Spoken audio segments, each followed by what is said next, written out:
So hey, this is Patrick from Fall Out Boy. My question to you would be: I know that you write your own songs. You're also very young, and you coming out of kind of the country world or whatever. I know that that was probably something of a battle to be able to write your own songs. What was that like?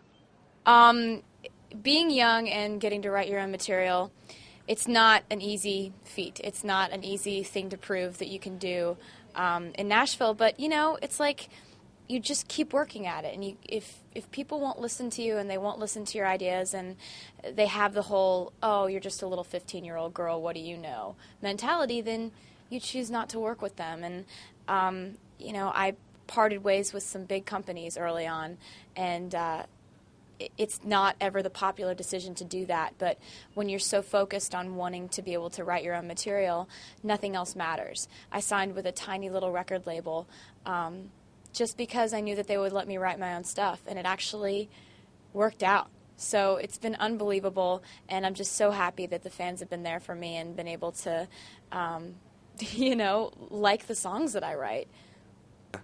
So we, when our band was coming up, we had to go on the road and tour a bunch, and that's kind of how we, I guess, broke through. I was wondering how you broke through in country.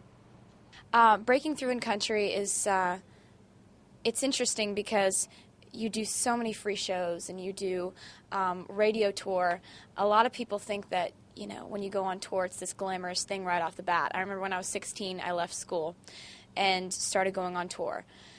And so everyone in my hometown was like, oh, Taylor's on tour. Must be nice, But they didn't know that I was sleeping in the back of a rental car, being driven to 4 radio stations a day, performing for people in conference rooms, trying to get one station at a time to add my song.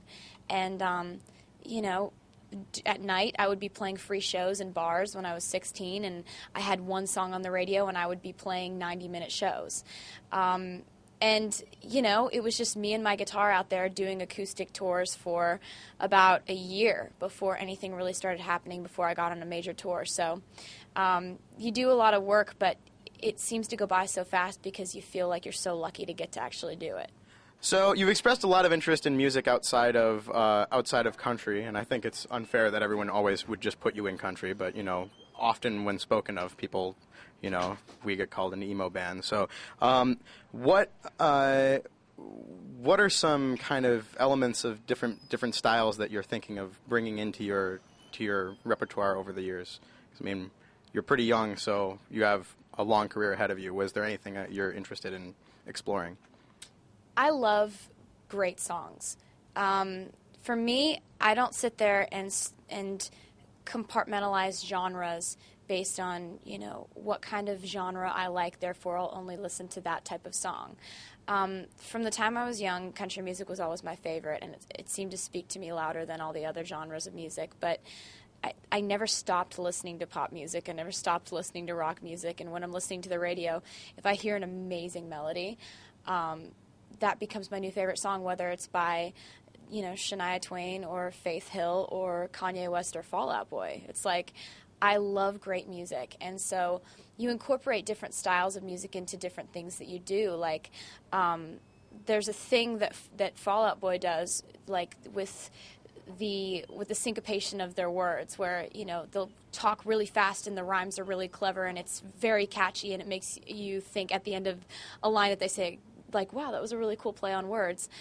And incorporating inspiration from places like that is really fun, just like it is getting inspiration from a traditional country song. So I'm always absorbing different types of music. How do you write your songs? We want to steal your method. I would be absolutely honored if you would steal my method. I write songs about boys. I write songs about love. I write songs about feelings. And I'm really fascinated by human emotion and how we treat each other. Just the interaction between people. It's like I can see somebody from across a room, and that eye contact can last for 2 seconds, and then I'll write 3 songs about it. It's ridiculous how some small things will create songs that people think are from such a bigger relationship than they are. Sometimes my songs are really just about one discussion, or you know, something smaller than what it seems to be. But for me, I'm so fascinated by how we treat each other that a lot of times I make it more dramatic in my songs, or make it more dynamic, and try to blow up what was one conversation into an entire situation. But all of my songs are derived from real life. Every single person I sing to or about is a real character in my life, and it's just easier for me to write songs, you know, and be really brutally honest with it.